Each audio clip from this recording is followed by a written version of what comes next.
My name is Malcolm McCady, and I'm the veterinarian for the North Island Wildlife Recovery Association. And I've been doing it for a long time. The pre-release exam for these eagles is really to establish whether they're healthy enough to be released to the wild and successfully survive. So the first thing is an assessment of their flight abilities. So we have a flight enclosure that's actually 120 feet long. And so we watch them flying back and forth and make sure that they got evenness of their wings, make sure that they are able to get airborne. So that's the first part. And then we bring them in here and we do a physical examination to make sure that they haven't got any problems that they developed during their time in captivity, make sure that they've been able to maintain proper body condition, make sure that their vision is appropriate, their feather condition is all appropriate as well. So that's really what we did today, was just sort of give them a good evaluation to make sure that they're healthy and they stand a good chance of going out to the wild and surviving. They're both in very good health. We did find that in both the birds, because they've been in captivity for a while, there was a bit of overgrowth of the scales of their feet, and there was a bit of overgrowth of their talons as well.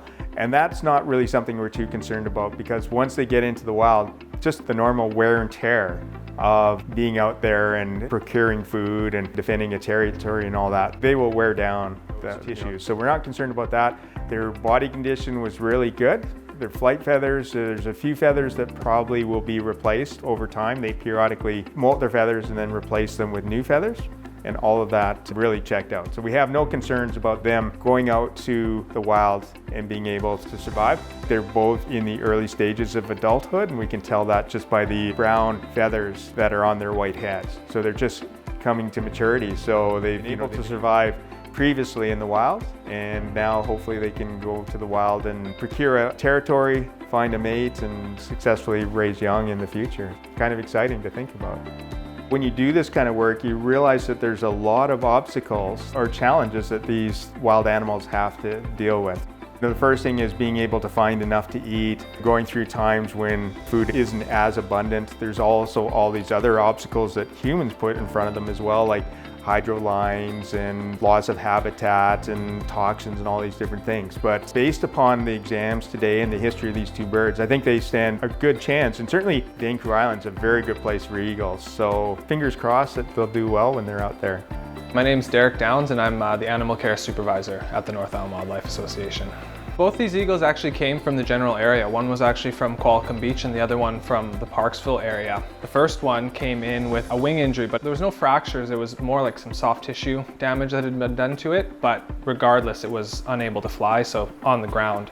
The other eagle was also found on the ground, but no fractures and no wing injuries. Is actually more likely a result of the heat dome that we experienced last summer. That was a really difficult event for wildlife and people as well, but we saw a lot of eagles, juveniles as well as subadults like these two birds. It was a pretty dramatic effect on wildlife, and I think that's what the cause of that eagle on the ground was, because there was no real signs other than it was just not doing very well, and the heat really did affect them negatively.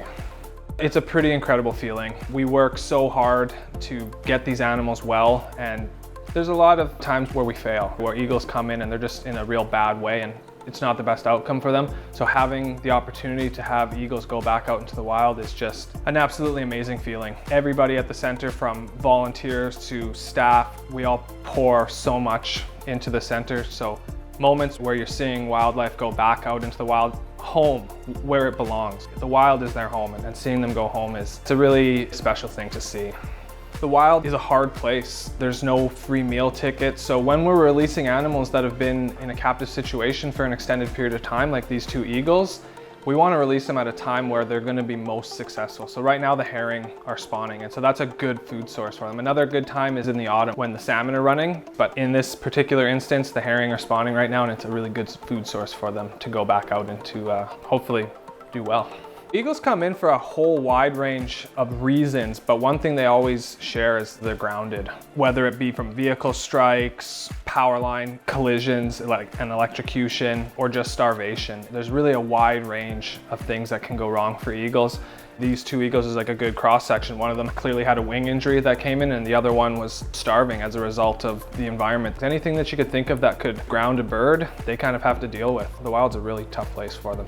Unfortunately, we weren't able to advertise this year like in years past, but I was so overwhelmingly encouraged and happy to see how many people were on ground and were able to witness the release, and it is a really special thing.